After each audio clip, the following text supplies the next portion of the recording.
నమస్కారం. నా పేరు పి రోహిణి. నేను ఏపీఆర్ స్కూల్లో 9వ తరగతి చదువుతున్నాను.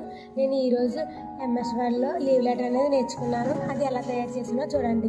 ఫస్ట్ లీవ్ లెటర్ని టైప్ చేసుకొని దాన్ని సెలెక్ట్ చేసుకొని సైజు పెంచుకొని కలర్ మార్చుకొని control B, control U, control E అంటే బి అంటే బౌల్, యూ అంటే అండర్లైన్, ఈ అంటే మిడిల్, కంట్రోల్ ఆర్ కొట్టుకొని కంట్రోల్ ఆర్ కొట్టి డేట్ టైప్ చేశాను.